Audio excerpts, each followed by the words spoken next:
This evening, we will begin with Dr. Michele Kambolis. She's an alum of Saybrook University's Department of Mind-Body Medicine. She's a registered therapist, a meditation teacher, an author, and a speaker. Her research on the lived experiences of long-term meditators earned her the Saybrook Academic Achievement Award. And her latest book, When Women Rise, addresses stress as an intersectional feminist issue, providing women with scientifically supported holistic tools and practices to heal, strengthen, and elevate their well-being. Coming to you this evening from Berlin, Germany, I welcome Dr. Michele Kambolis. Take it away, Michele. Thank you so much, and hello and welcome everyone. It's an honor to be here with you, and I'd like to thank Dr. Moss for the invitation to present my research on the lived experience of long-term meditators. And meditation was included in every step of this research project, at the beginning of every meeting, before every investigation, and it just seems fitting that we take even just a few moments to be in practice together, if that feels okay to you. And so I'll invite you to turn inward, either by closing your eyes or resting the gaze lightly in front of you, and we'll take a moment just to arrive. And you might start with a low and slow breath in.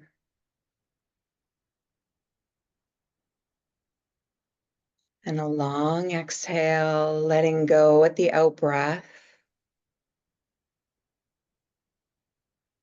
And just starting to bring awareness to any areas of tension or discomfort.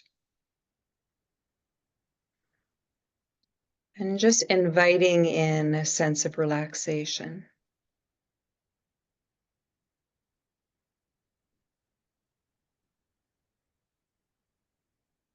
Not demanding that anything be different. And just acknowledging what's there to be felt.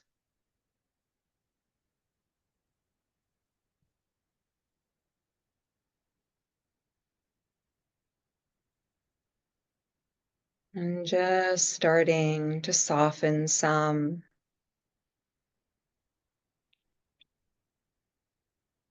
Noticing any obvious areas of tension.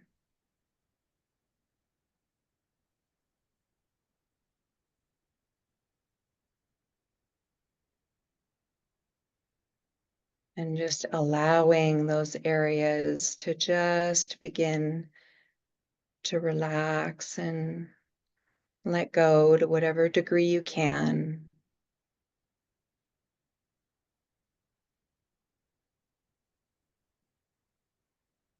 Noticing body, noticing breath.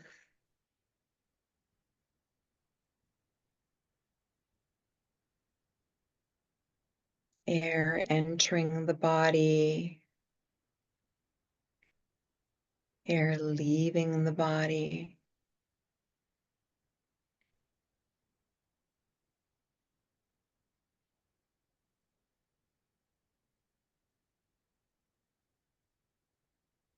And bringing attention to the sensation at the nostril.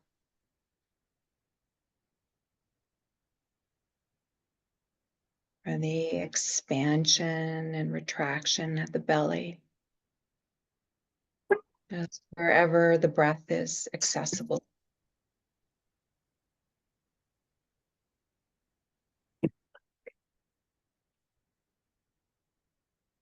And if there's any discomfort in the body or the mind, you can just let it be.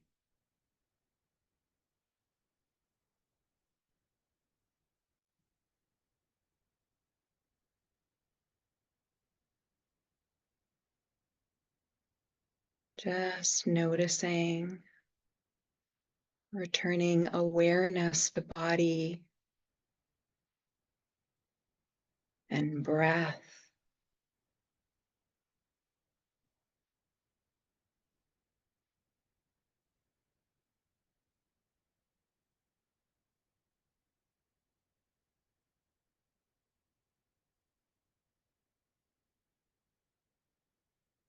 Bringing awareness now to the sensation at the chest.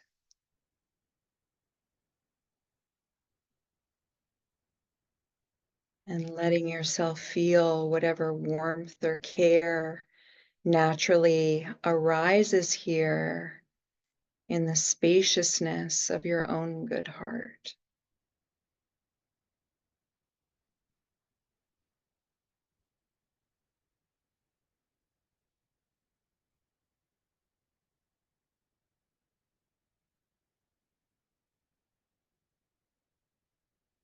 And now bringing a little movement into the body, the fingers, the toes, and giving the body a stretch if that feels good. And gently opening the eyes.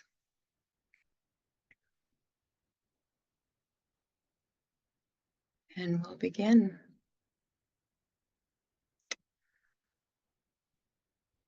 So, at the beginning of practice, many of the participants in my study described doing something called a dedication of merit, which is a practice of acknowledging their supports or their teachers. And for anyone doing a dissertation, your committee becomes your lifeline. So I'd like to start by acknowledging the extraordinary level of support and expertise of my dissertation committee.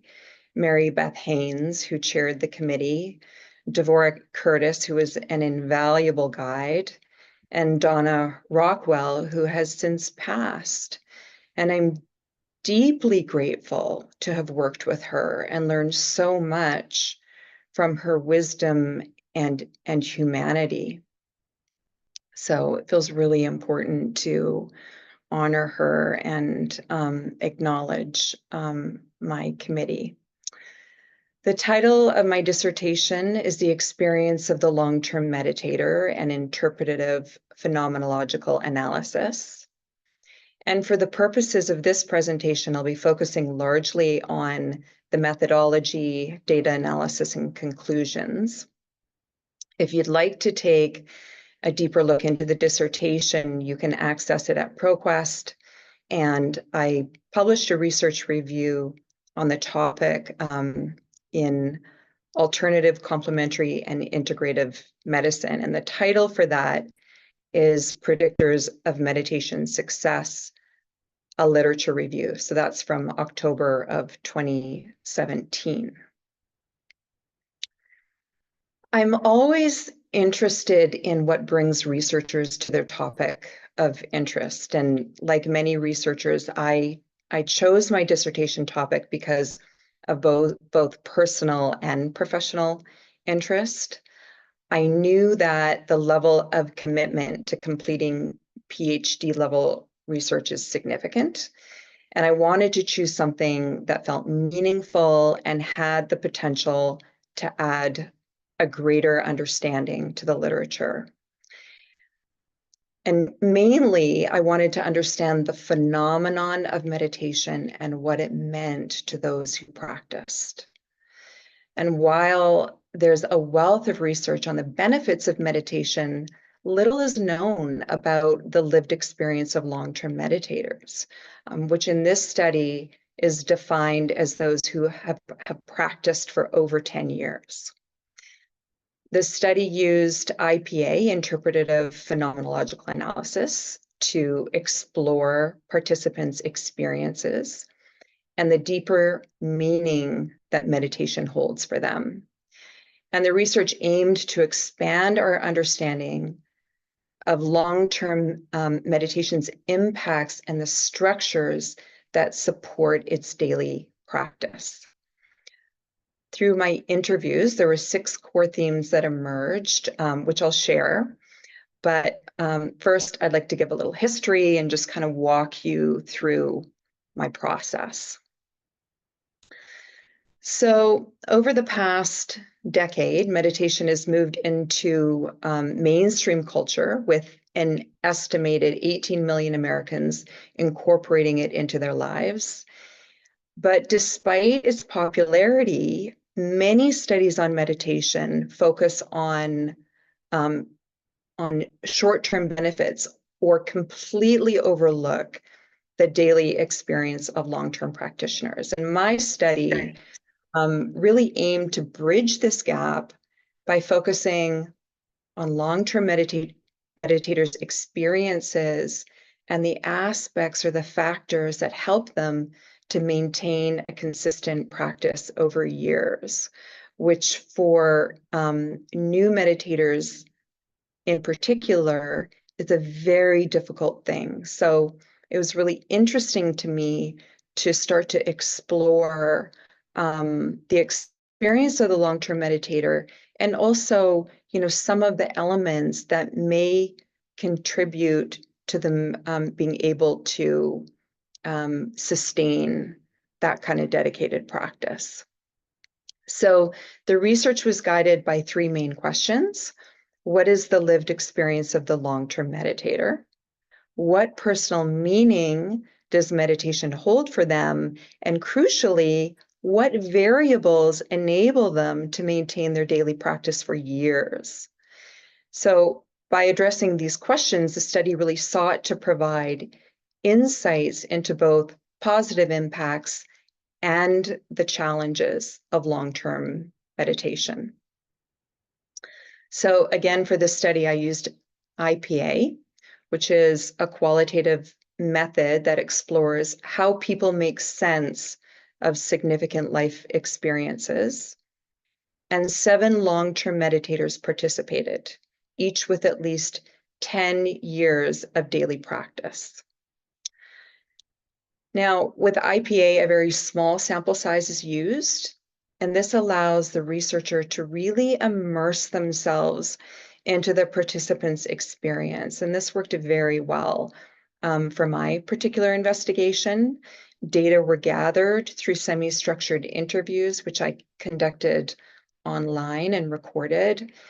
And this approach allowed the participants to reflect very deeply on their experiences and share freely.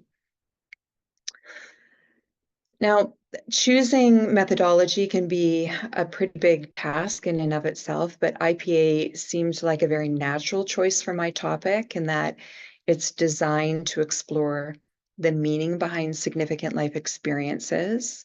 And it also employs a double hermeneutic approach, meaning that as a researcher, I could interpret the data in the context of the participants' experience, as well as the current body of literature. It's also important to note that a foundational core assumption of IPA is that the phenomenon exists unto itself. So you'll see that while participants in this study described their own experiences, characteristics of the experience of the long-term meditator also exist separate from the individual.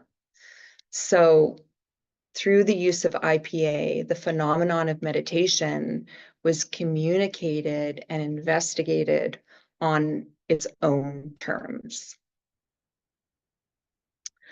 Okay, let's talk about the sample.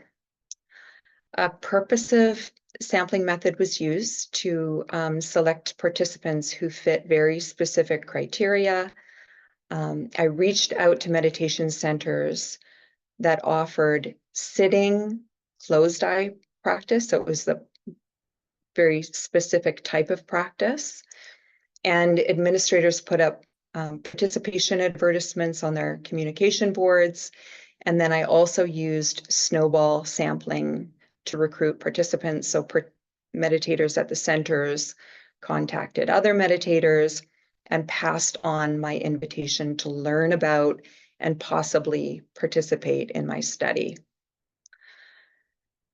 To be included in the study, each participant had to have been meditating daily for at least 10 years, for at least 20 minutes per day, and a maximum of 5 days could be missed per year. So it was very specific rigorous criteria that was used. And they also needed to be over the age of 36. And this was to ensure that they had the mid-prefrontal cortex of the cortical development to reflect back on their 10 years of meditation experience. Participants also had to be fluent in English.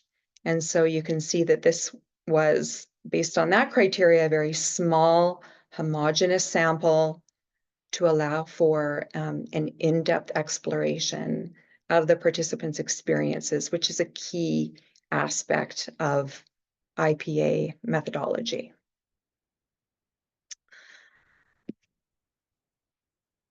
So data collection was conducted through 3 interviews. The first interview focused on each participant's personal experience of meditation. So it was this very open-ended, free-flowing interview, and this allowed them to share their history with meditation and really expand on their journey and the meaning that meditation really had for them. And then in the second interview, participants were able to review the transcripts from the first interview to ensure accuracy, expanding on various comments and providing more if they felt that they wanted to. And then in a third interview, they were provided with an opportunity to discuss the findings of the study and give additional feedback on those findings. I'm going to talk a little bit about bracketing, which is a really important part of the IPA process. And I used bracketing to set aside my own assumptions and biases about meditation.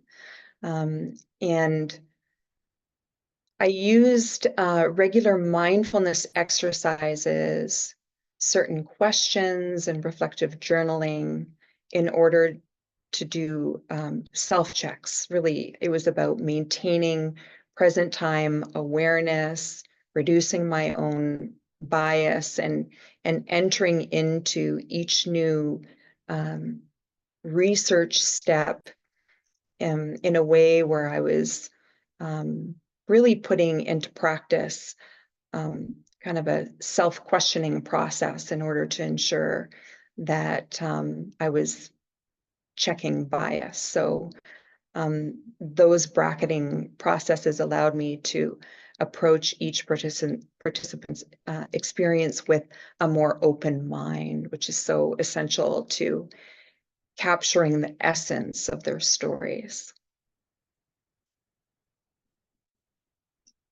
I'm going to pause and take a little drink of water.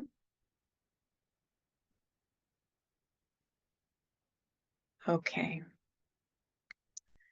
The hermeneutic circle.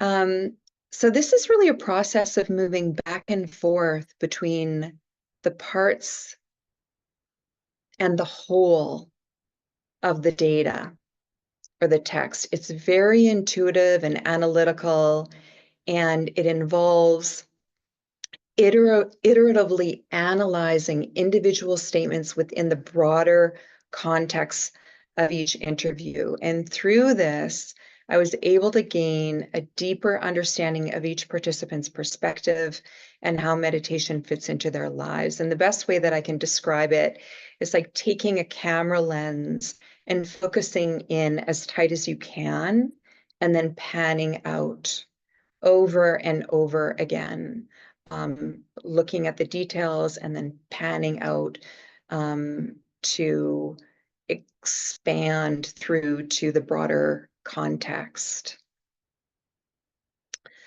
Before the main study, I conducted a pilot study with 2 participants involved, and I used the same criteria that I just described. And the pilot study was really important in that it allowed me to test the interview questions and refine my process. And the feedback from the pilot was invaluable. And so I could develop out the questions in a way that really deepened the inquiry into the participants' experiences. After each interview, the recordings were professionally transcribed and then reviewed by the participants for accuracy. I then analyzed the data by coding each line using color-coded charts and visual symbols and structures to identify the themes. And then after the analysis, I documented the findings and invited each participant to review them and confirm that they were aligned and a true reflection of their lived experience. And this feedback was really important in that it not only increased the reliability of the findings, but also ensured that the participants felt that their stories were accurately represented. So to summarize, IPA provided a framework that allowed for deep personal insight into the lived experience of long-term meditators. The double hermeneutic process enabled a rich co-construction of the meditation's role in their lives. And then through rigorous bracketing and participant validation, I was able to produce the findings in a way that enhanced reliability and ensured that the data was meaningful to the questions. I'm going to walk us through the steps of data analysis, and I'm going to spend a little bit more time here because the method of data analysis that I used was unique in that I had, in all of the research that I had reviewed, I hadn't quite seen the data analyzed in this way. And for those that are involved in IPA research, I'd be curious to know if it's been done since. And so what I did is I began by immersing myself in each participant's experience by listening to the sessions over and over and over again. And it was this deep and mindful listening that felt really crucial to understanding the participants' world, their perspectives, their experience in a deeply felt way. And then after each listening session, I used the bracketing procedure to get really honest with myself, noting my initial reactions in order to ensure that I was approaching the data with an open mind. After this listening process, I read and I reread the transcripts line by line. But in this case, I used a visual non-linear note-taking method, mainly because it better aligned with my processing style. So as a visual learner, using colors and symbols and more of a fluid processing of the data felt very natural, and it was a way for me to better just interpret and organize the data in a meaningful way. So essentially, I went back and forth between each transcription line and a visual document to show the emerging themes and all of these salient points with the color coding and the symbols, which was a much more flexible and dynamic approach to the data analysis. So to identify the emergent themes, I revisited each transcript, highlighting key statements, categorizing them by color, organizing them into an exploratory chart, visually mapping them with their interrelationships, and creating a foundation for deeper analysis.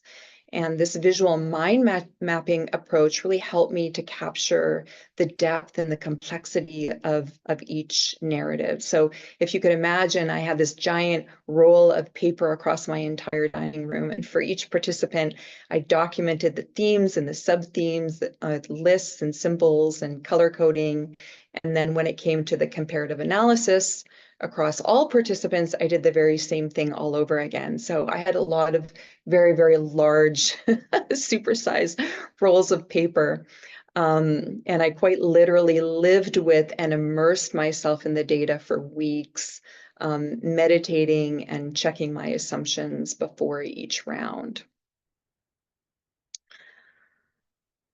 To make connections across themes, I clustered the emerging themes into potential core themes and sub-themes, again, visually organizing.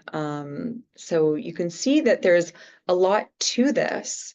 And IPA really requires that as a researcher, you exercise this sort of open and analytical process to looking closely at the data and then panning out to see the whole, making these connections in a meaningful way.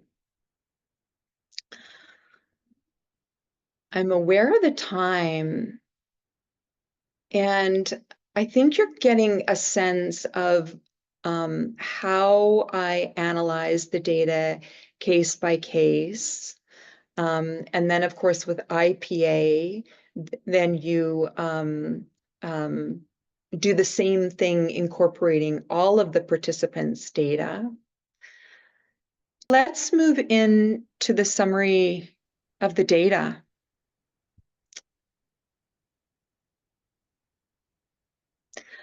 Six superordinate themes emerged. And so I'll go through each one. The first one was minimal perceived barriers. So this was interesting in that the participants reported minimal barriers to their daily practice, which is not something that I hear from most beginning or intermediate meditators generally. But for the long-term meditators, meditation had become a natural part of their routine. And rather than facing challenges or describing challenges, they described that meditation was really seamlessly woven into their lives. So this suggested that long-term practice may have transformed meditation from an effortful task into a second nature habit. There were also sub-themes that emerged within this, including participants describing that they felt that they had somehow been led to meditation. So there's a general feeling of just meditation being a phenomenon that they were led to. Another sub-theme was having experienced a specific catalyst as a factor in fully committing. So something had happened, oftentimes within the meditation experience, that felt very profound to them and led them to want to meditate regularly and in an unwavering way. They viewed meditation as a natural and intuitive practice. And then the final sub-theme was that there was an unquestioning commitment to daily practice. So for these meditators, there was no waffling, and meditation was just like eating and drinking water every day. It was an unquestioned part of their day. The second core theme was regularity in practice. So regularity in practice emerged as being critical.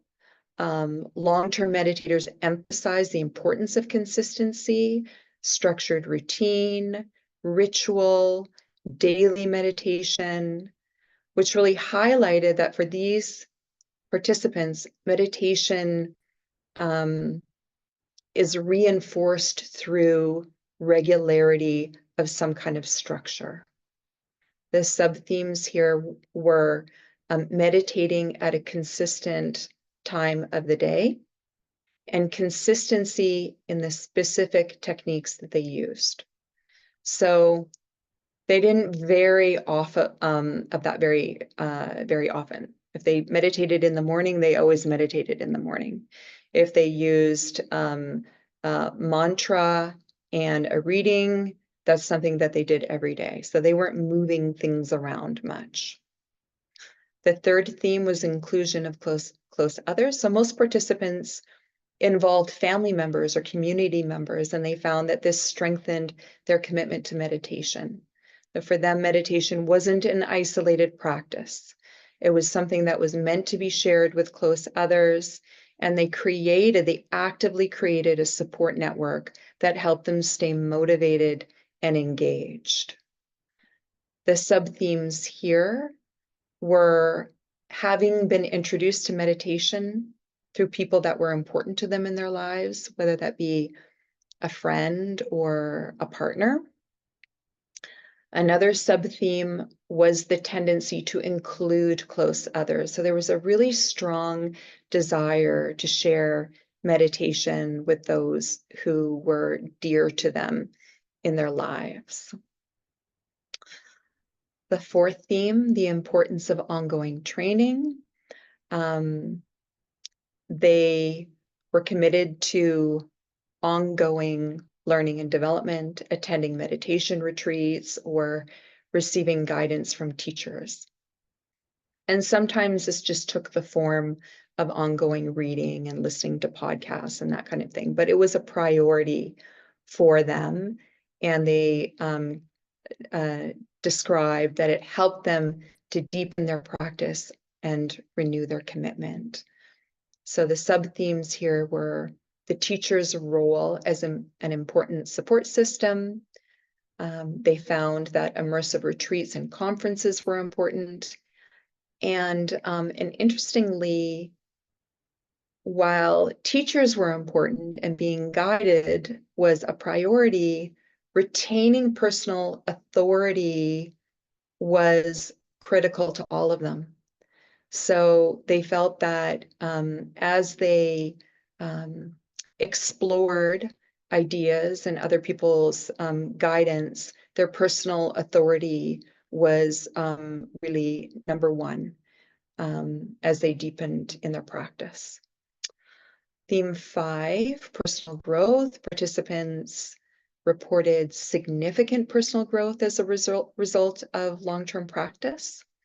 They described greater self-awareness, emotional resilience, an enhanced sense of purpose. And meditation for them wasn't merely a tool for relaxation, but a path for continuous self-development and personal evolution. Hi, Deborah. Nice to see you. The sub categories were they found that meditation had a transformative quality. They saw meditation as a lived embodiment, so something that was alive within them, that they actively practiced a letting go of expectations of their practice, and they felt that it increased self-awareness and self-compassion. The final theme is transcendent experiences, which were frequently mentioned by participants. They described altered states of consciousness, feelings of unity with the universe, a sense of profound inner peace.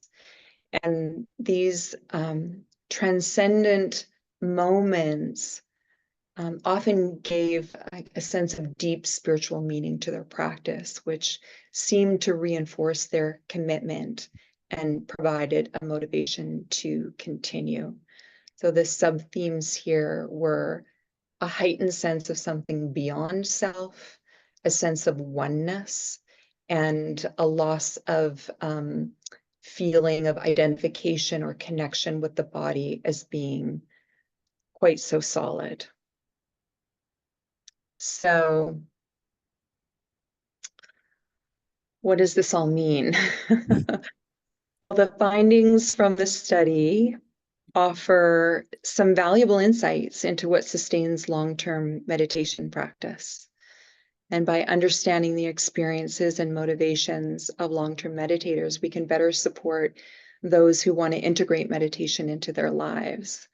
And the research also highlights that meditation, when sustained over years, can be a powerful tool for personal transformation and the meaning making, which is so important to being human. And there's so much more that I want to share and say, but for the sake of time, we'll close there and welcome discussion and any questions.